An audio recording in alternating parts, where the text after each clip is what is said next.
Bom dia, Cláudio Humberto. Antes de mais nada, meu muito obrigado a você e aos ouvintes do Jornal Gente e de toda a Rádio Bandeirantes.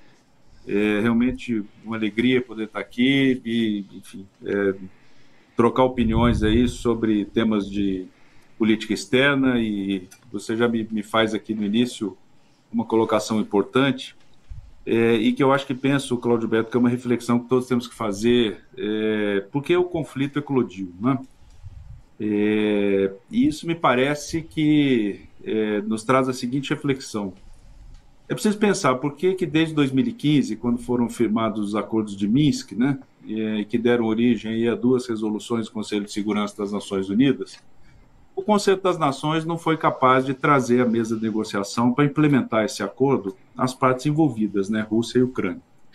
Então, um certo, penso eu, 7 anos aí, como se nós tivéssemos esquecido dessa questão, dessa temática, né?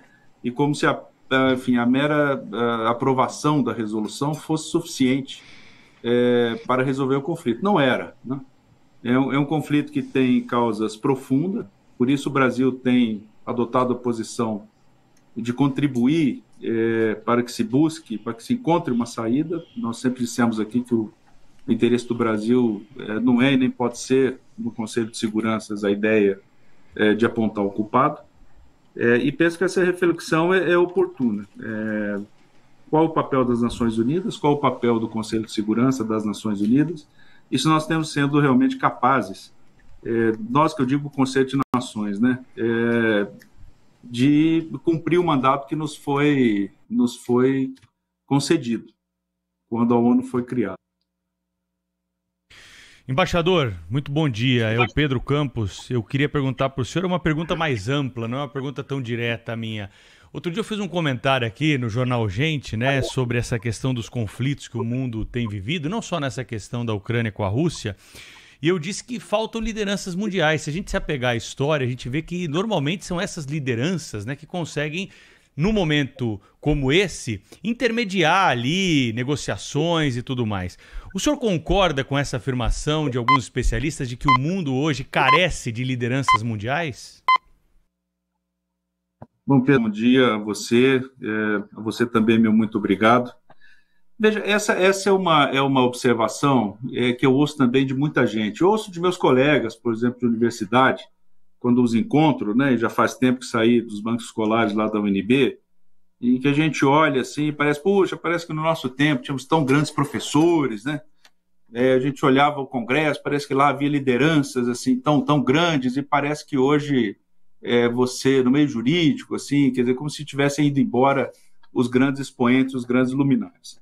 Eu não concordo com essa afirmação. Eu acho que cada tempo tem as suas lideranças, o mundo muda, né? As circunstâncias se alteram demais. Eu acho que em todas essas instituições que eu citei, o judiciário, né, o poder legislativo, nas universidades, nós temos grandes professores. São diferentes daqueles que eram da nossa época. E também nós éramos, vamos dizer assim, tínhamos um olhar reverencial, e com o tempo vai se perdendo, né? Eu acho que nós temos hoje grandes lideranças, né? Nós tivemos no Brasil Azevedo da Silveira, nós tivemos nos Estados Unidos Henry Kissinger, o chanceler, o secretário de Estado Antony Blinken, é um homem de modos muito gentis e com uma muito boa formação acadêmica. O chanceler Lavrov, da Rússia, é um diplomata experimentadíssimo, foi 10 anos representante permanente da Rússia no Conselho de Segurança das Nações Unidas, né? Foi representante permanente, na verdade, junto às Nações Unidas, com assento, né, no Conselho de Segurança, porque a Rússia é um membro permanente, e está na função de chanceler da Federação Russa desde 2004. É um peso pesado da diplomacia. E você tem outros. Eu conversei outro dia também com o chanceler Dmitry Kuleba da Ucrânia, muito experimentado, colegas com quem eu tenho falado, como, por exemplo, o chanceler de Portugal e outros aqui na região. Eu acho que nós estamos bem aparelhados. O que eu acho é que o sistema internacional, como eu havia mencionado com o Cláudio Humberto, talvez careça nesse momento de instrumentos que nos permitam justamente dar solução a essa crise. É essa e outras, né, que afetam o mundo.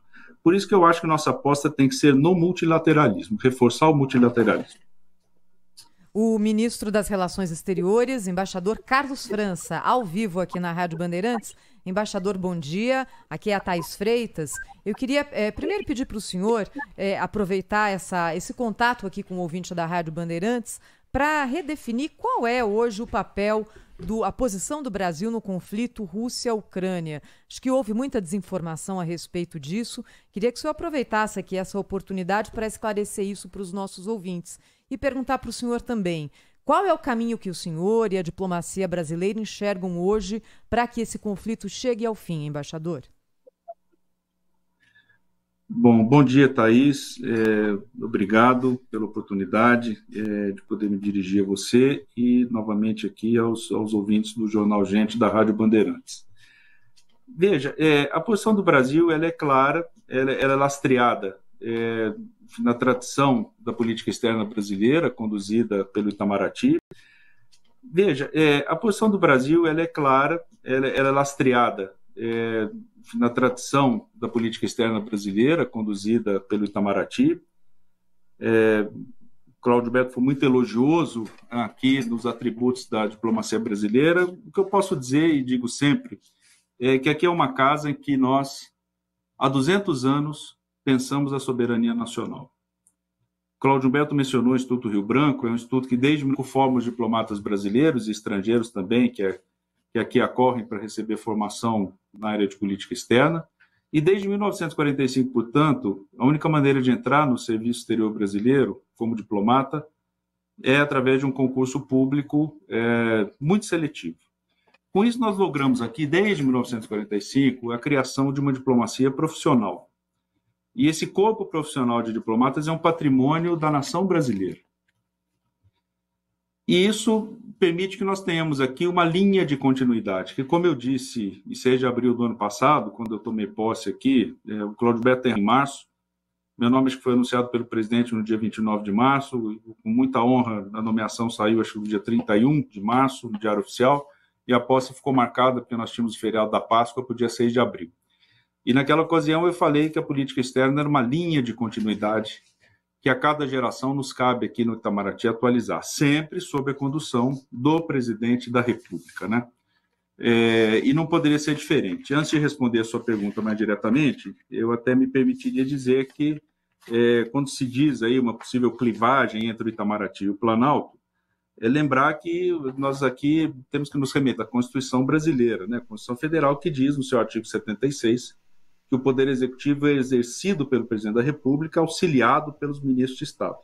Então, a cabeça do Executivo é o Presidente, né? O Ministério, todo o Ministério é explanado, é seu braço, e o Itamaraty é um braço longo que alcança o mundo inteiro.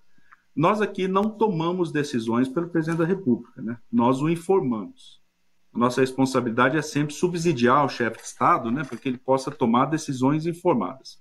E isso foi o que nós fizemos, por exemplo, quando tivemos que decidir os votos que o Brasil, enfim, teve que sufragar no Conselho de Segurança recentemente, quando as resoluções foram, então, propostas no sentido de lidar com esse conflito na Ucrânia, não é? A nossa posição, Thaís, é uma posição de equilíbrio, uma posição que busca apontar uma saída, né? Nós não queremos encontrar um culpado. Nós entendemos que o mandato do Conselho de Segurança é justamente garantir a paz e a segurança mundiais. E, nesse sentido, nossa posição é justamente de buscar o imediato cessar-fogo, não é?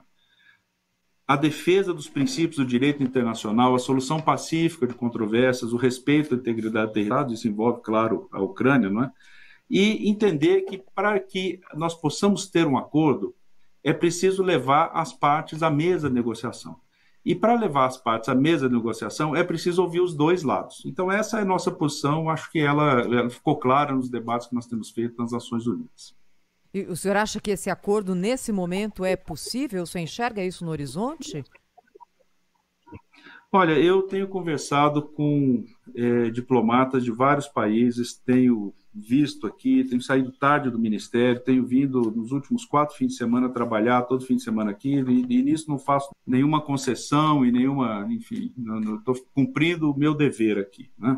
justamente para poder entender o que está acontecendo no mundo, conversar com pares de outros países. Estive recentemente na Polônia, falei com o chanceler polonês, com o assessor especial do presidente da República, Andrzej Duda, para assuntos internacionais. Estive em Portugal, num encontro muito privado com o presidente daquele país, Marcelo Rebelo de Sousa, uma longa reunião de uma manhã toda com o chanceler português. Na véspera, tive um encontro com o assessor internacional do primeiro-ministro Viktor Orbán, que havia visitado a Rússia uma semana antes do presidente. Tenho ouvido, enfim, declarações e programas de imprensa de embaixadores de países importantes, como, por exemplo, Índia e China. E sim, eu quero dizer a você que eu acredito na diplomacia. Eu acho que uma diplomacia competente e bem feita é seguramente a saída para esse conflito. Mas, ministro, o que a gente tem observado nesse particular, né, é essa falência múltipla de órgãos, né, da diplomacia internacional nesse conflito.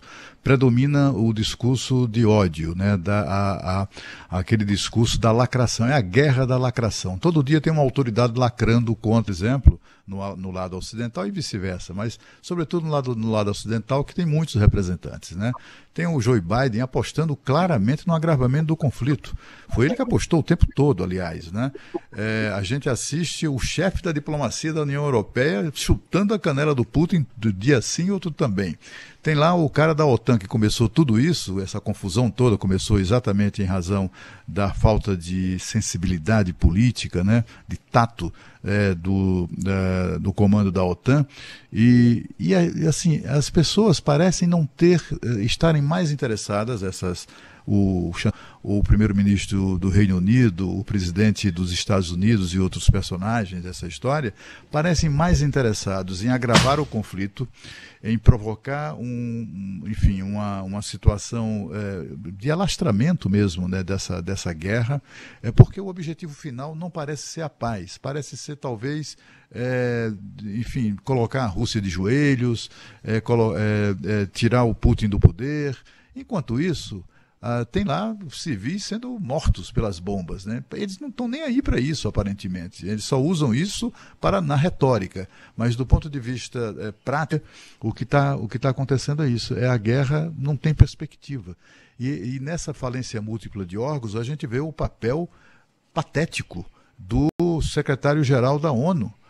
Ele é uma boa figura, é um humanista, cristão, etc. e tal, mas é o homem errado na hora errada, no lugar errado.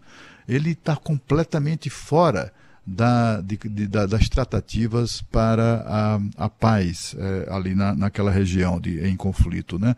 É impressionante a ausência das Nações Unidas na mesa de negociação da paz. Não há ninguém propondo paz, só quer a guerra. E desse regime de lacração, de tanto ódio, né, de tanta aposta no conflito e caminhar objetivamente para uma solução pacífica. Cláudio Beto, sabe que eu acho que você toca num ponto muito importante, né? Inicialmente, o que nós vemos é uma polarização muito clara, também nesse tema, né? Logo no início do conflito, e era próximo ao Carnaval, nos lugares que eu frequento aqui em Brasília, você sabe que eu moro aqui há muito tempo, enfim, as pessoas já me conheciam de antes, né? Quer dizer, então a banca de revista, a academia que eu frequento toda manhã quando posso, e me perguntavam, está ao lado da Rússia ou ao lado da Ucrânia? E eu dizia, olha, o Brasil está ao lado da paz mundial, não se trata aqui de um campeonato, né, que nós vamos começar a torcer, não, olha, eu estou torcendo para esse lado, estou torcendo para aquele lado. É claro que o conflito armado, ele é indesejável, né? É claro que nós temos que censurar e reprovar o uso da força, a invasão de outro território.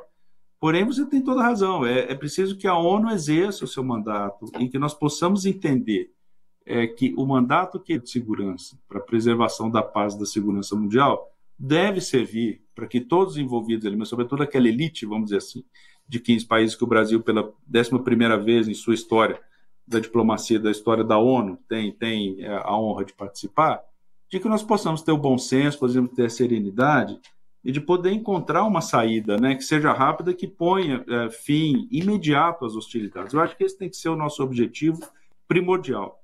Eu durmo toda noite preocupado com o conflito, e acordo toda manhã angustiado, pensando nas perdas civis, pensando na perda de vida, né? Nós podemos, o que é que se pode fazer aqui no Itamaraty e junto aos colegas diplomatas de outros países para ajudar nessa aproximação e para que nós possamos ter realmente uma solução rápida que, de novo, insisto, tem que começar com imediato cessar-fogo e depois, então, se discute as outras questões. Mas isso tinha que ser fundamental. Me preocupa, Cláudio Humberto, como você falou, uma aparente união, quase sem precedentes, eu digo, na parte de sanções econômicas e financeiras da Europa com os Estados Unidos contra a Rússia. Não é? Eu entendo, por um lado, enfim, isso constitui a arma, vamos dizer assim, que a Europa encontrou nesse momento para responder à agressão russa no território da Ucrânia, mas a verdade é que ela transferiu o conflito que acontecia na Europa para nível global, com consequências muito severas e muito preocupantes para todos os países, né? Em relação à produção de alimentos, em relação ao nível do comércio internacional, possível subida da taxa de juros, seguramente uma subida da taxa de inflação a nível global, quando nós estávamos ensaiando uma recuperação após o fim da pandemia. Eu, quando fui a Portugal, pude comemorar lá junto às autoridades portuguesas, falou, olha, saiu o resultado aqui do IBGE, do IPEA, e o que nós temos aqui hoje é o Brasil já ao longo de 21, tendo crescido já a níveis pré-pandemia. Então, nós estamos ensaiando aqui no Brasil uma recuperação, que, como em todos os países do mundo, pode se ver afetada pelas consequências do conflito. Esperamos que não, esperamos que o conflito termine logo e que nós possamos, enfim, restaurar também o ritmo normal do comércio internacional.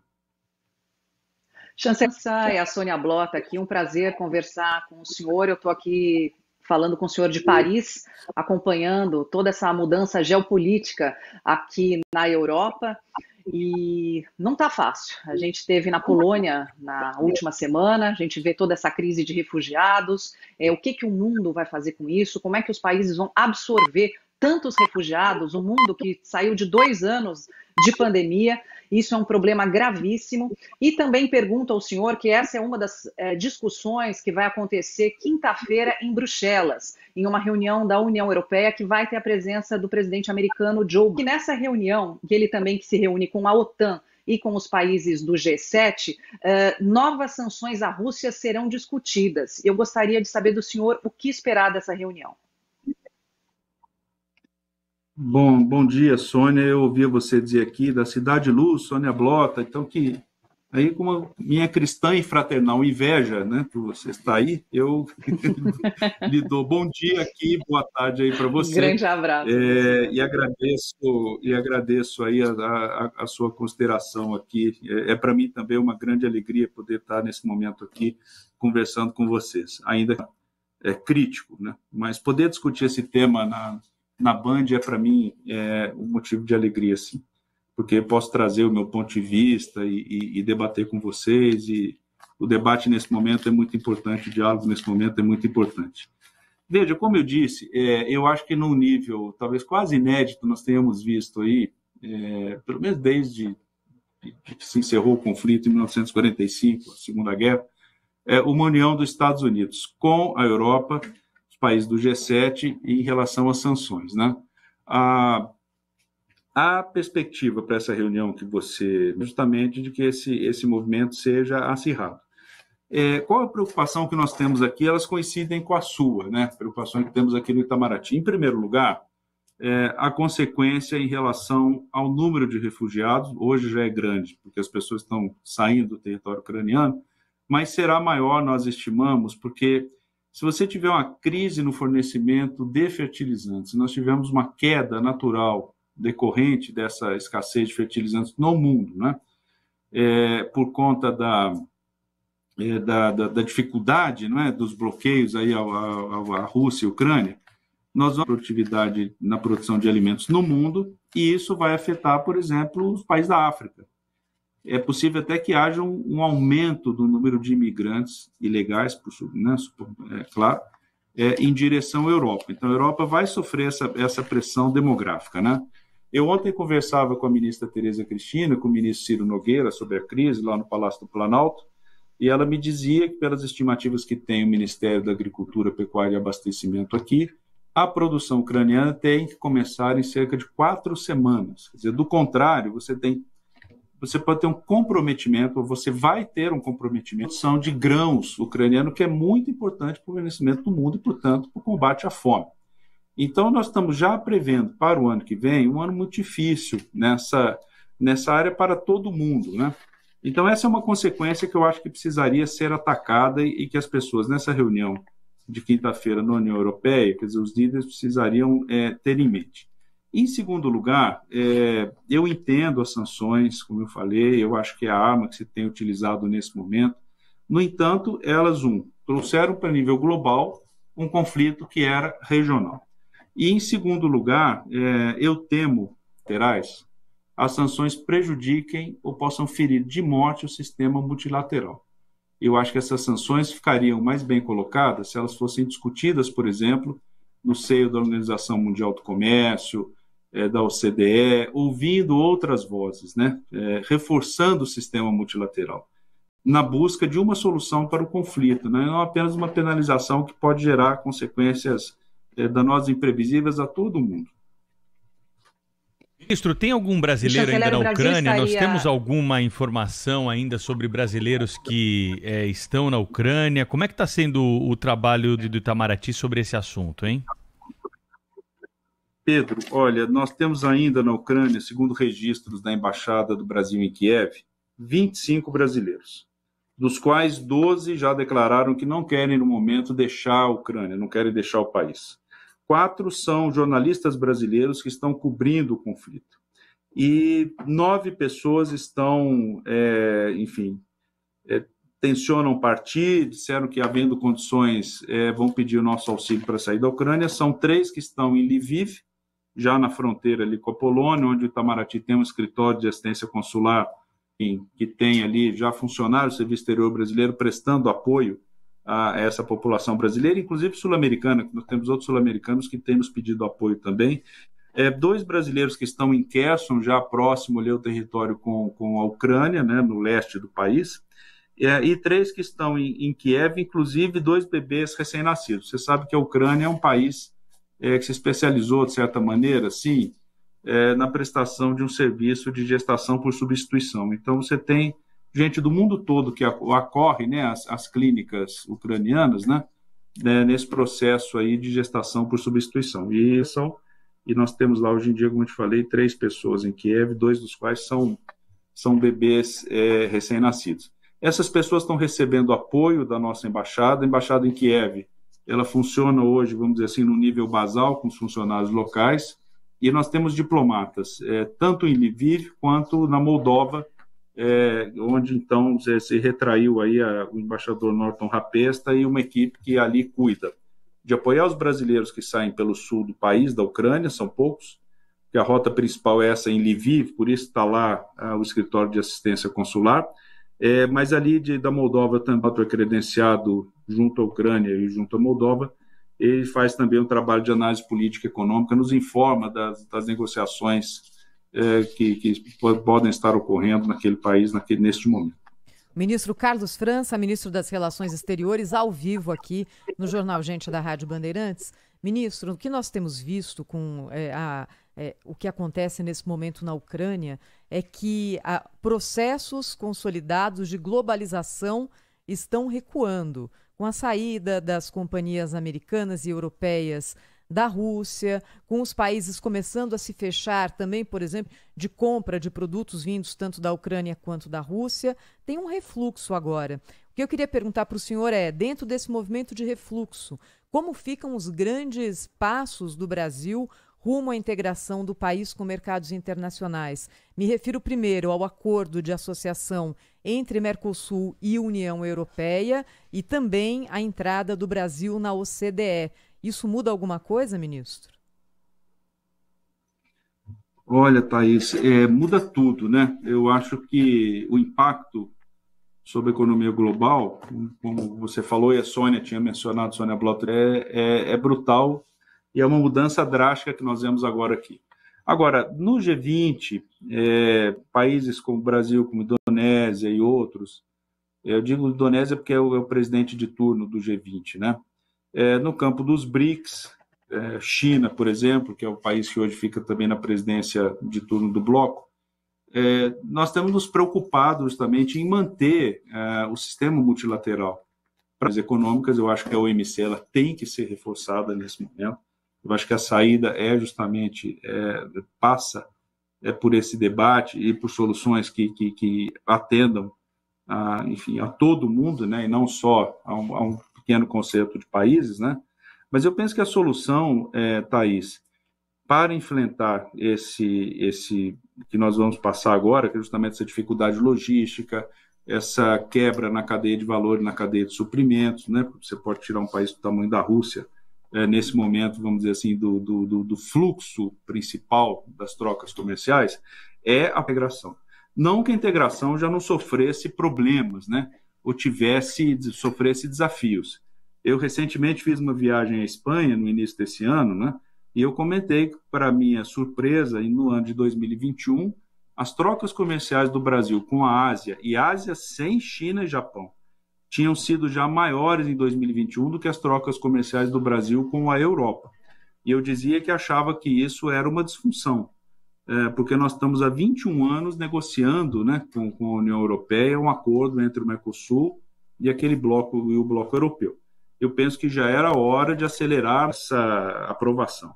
No campo do CDE, eu acho que isso nos trará aí mais investimento, talvez mais facilidade para que nós possamos, nesse movimento natural que vai haver e já havia se iniciado com a pandemia, Thaís, de substituição, né, das cadeias produtivas, enfim, empresas saindo da Ásia e se relocando aqui no hemisfério ocidental, e o Brasil pode aproveitar, vamos dizer assim, essa onda, né, e dar um impulso também aqui à sua industrialização ou reindustrialização, a necessidade, quer dizer, de que o Brasil também acelere a sua entrada nesse organismo importante. E nós temos, você sabe também, já pedido aí nossa participação como observador da ASEAN, que é um grupo comercial bastante grande, né, onde nós achamos que o comércio com o Brasil pode crescer e pode crescer muito.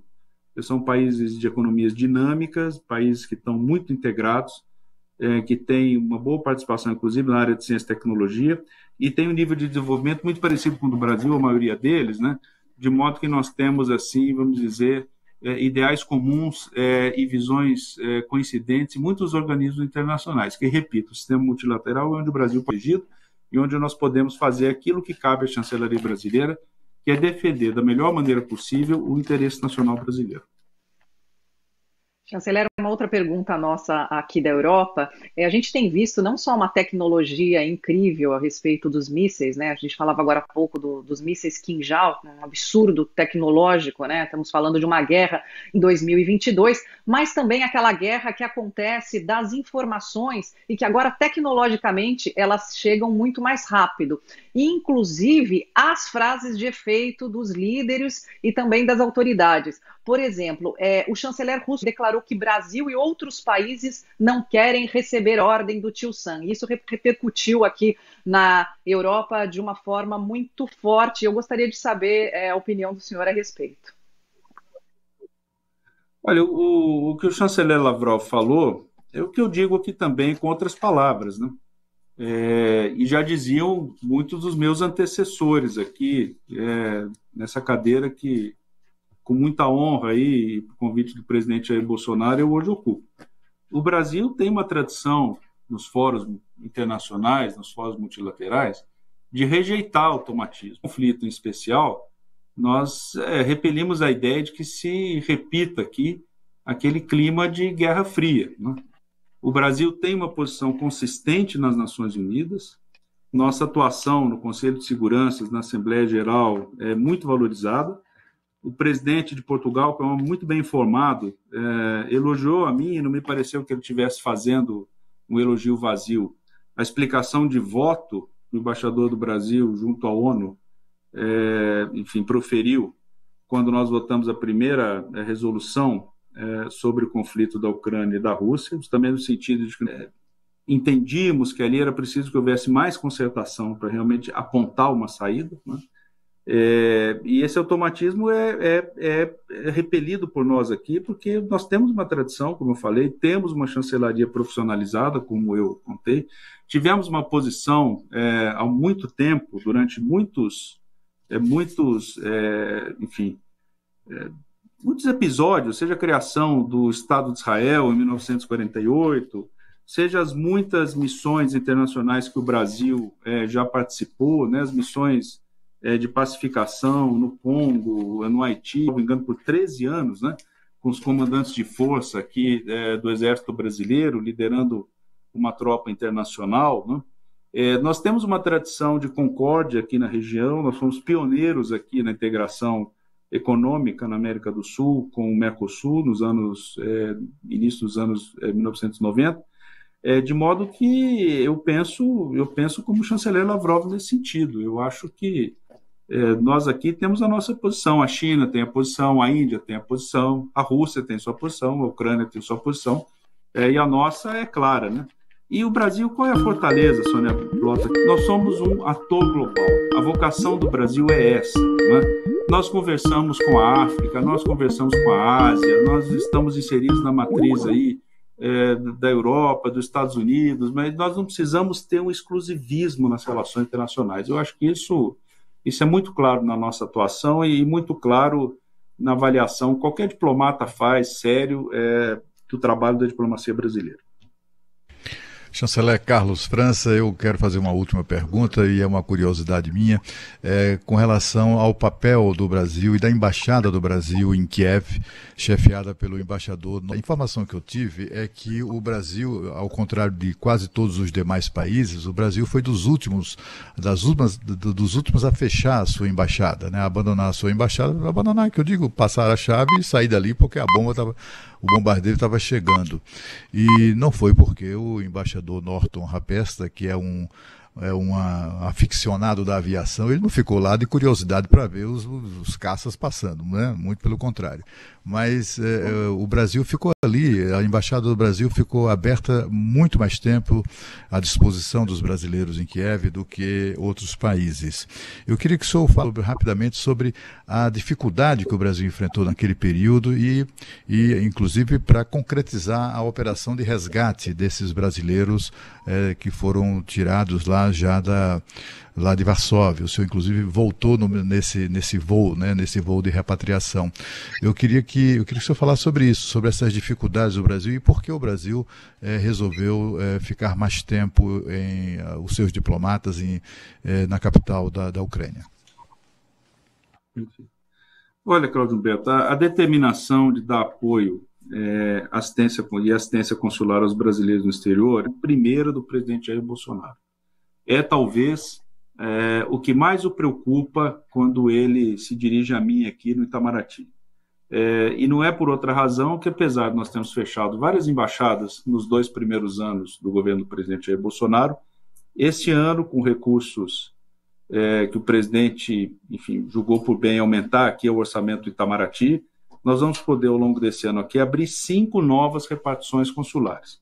Eu me refiro ao vice-consulado do Brasil em Cusco, no Peru, ao vice-consulado do Brasil em Orlando, tudo isso no primeiro semestre aqui, onde, você sabe, vivem entre os brasileiros, lá naquela região dos Estados Unidos, um consulado geral em Marsella, porque na França nós temos apenas uma repartição consular hoje, que fica na capital, Paris, o consulado geral do Brasil em Edimburgo, na Escócia, porque no Reino Unido nós temos apenas uma repartição consular, que é em Londres, e uma repartição no centro da China, em Chengdu, focada mais em ciência e tecnologia, em trocas comerciais, captação de investimento nessa área de tecnologia de ponta, não é? De modo que não é pouco para um orçamento limitado como o do Itamaraty, você em um ano, e a maioria agora no primeiro, 5 novas repartições consulares.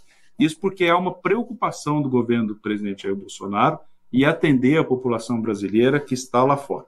Sejam residentes, sejam turistas, seja como o caso aqui da Ucrânia, de gente que vai ao país por uma coisa tão sensível como é, por exemplo, uma gestação por substituição. Muito se falou, Cláudio Beto, sobre uma alegada demora do Brasil nos alertas de evacuação. Mas, na verdade, o que eu penso é que a resposta brasileira ao agravamento da situação lá na Ucrânia, ela foi incremental, como foi na maioria dos países, né? Quer dizer, para cada momento da crise, nós tivemos uma proporcional ao nível e a deterioração do quadro de segurança, né? Eu até gostaria de relembrar que apenas 2 semanas antes de se desencadear o conflito, né, o presidente da Ucrânia, Zelensky, suplicou aos países do Ocidente, de forma pública, né, que não criassem pânico. Essa foi a palavra dele, né? E eu me lembro aqui, outro dia fui recordado aqui pelo nosso embaixador na ONU, que na madrugada da invasão do dia 24 de fevereiro passado, em Nova York, no Conselho de Segurança, os 15 países supostamente mais bem informados do mundo estavam reunidos para evitar o conflito. E foram todos surpreendidos em tempo real com o início da invasão. Isso está disponível no YouTube aí para quem quiser ver. Nós, então, tomamos a seguinte atitude lá na Ucrânia. Como você bem lembrou, o Norton Rapes, você sabe, é piloto privado. Quando ele foi cônsul-geral do Brasil aqui na Guiana Francesa, né, ele não raro pilotava o próprio avião, saía ali para os estados lindeiros ali do Brasil com a Guiana Francesa, justamente para poder prestar assistência consular às populações que ficavam ali na zona fronteiriça. Nós tomamos a decisão, quando as condições se deu condição de trabalhar, para levar um escritório de assistência consular a Lviv, fica a 70 quilômetros da Polônia, da fronteira com a Polônia, onde lá nós tivemos, com auxílio do cônsul honorário, a cessão de um hotel, e ali nós levamos maquinário para emitir passaportes, certidões de nascimento, documentos de viagem, basicamente o núcleo de assistência consular, que tinha funcionários da Embaixada de Kiev, mas que foi reforçado com um oficial de logística do Ministério da Defesa, um coronel da Força Aérea Brasileira, e também com 8 servidores integrantes do Serviço Exterior Brasileiro. O embaixador Norton e um pequeno núcleo de diplomatas e oficiais de chanceler se deslocou até Chisinau, capital da Moldova, porque, como eu falei, ele é embaixador junto à Moldova, ele apresentou credenciais lá também, e lá nessa base mais segura ele faz esse trabalho com os arquivos mais sensíveis, os equipamentos de comunicação da embaixada. Ele usa aqui, nos informa diariamente, mais de uma vez ao dia, do que está acontecendo lá, faz análise política, análise econômica. Eu tinha feito, Cláudio Humberto, em 14 de março, uma primeira avaliação, perguntei como é que estavam ali, o que é que tinha ficado em Kiev, e eu lembro que a nossa embaixada hoje, ela tem, se você for lá, tem os funcionários locais que abrem, te orientam, mas não prestam serviço consular, obviamente, porque nós não temos mais integrante do Serviço Exterior Brasileiro, mas nossa embaixada está lá. Em Lviv estão países como França, Egito, Lituânia, Armênia, Vietnã, Alemanha, Hungria, né, que é país vizinho, está operando a partir de Lviv, né? Na Polônia estão Japão, Índia, Espanha, Canadá e Austrália, por exemplo, né? Estados Unidos fechou a sua embaixada, Reino Unido fechou a sua embaixada, na Hungria estão operando as embaixadas da África do Sul, na Ucrânia, que estão fora do país, portanto, Nigéria também está na Hungria, Argentina na Romênia, e na Moldova está a Suíça desde o dia 23 de março. Países vizinhos como, por exemplo, Eslováquia, Sérvia e Montenegro, né, quer dizer, pegaram o seu pessoal diplomático e retornaram às respectivas capitais. Eu penso que o Brasil está prestando o apoio que se pode prestar nesse momento aí, com todos os recursos que nós temos à disposição. Eu comentava outro dia com o ministro Braga Neto da Defesa, e muitos me perguntaram por que Varsóvia foi a base? Porque em Varsóvia eu tenho um adido militar. Eu não tenho adido militar na Hungria, nós não temos adido militar na Romênia, nós não temos na Moldova, temos na Eslováquia. Então, quem cuidava, quer dizer, o adido militar que cuidava da Ucrânia fica residente, é um brasileiro que fica residente na Turquia.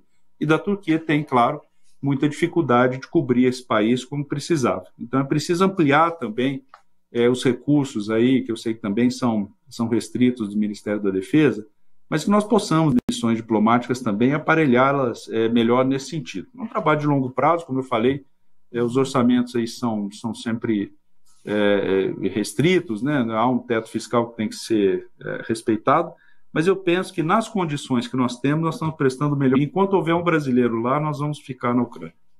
Olha, eu queria agradecer muito ao chanceler Carlos França, ministro das Relações Exteriores do Brasil, por essa longa entrevista aqui, concedida à Rádio Bandeirantes ao Jornal Gente. Chanceler, muito obrigada, hein? Seja sempre bem-vindo aqui à Rádio Bandeirantes.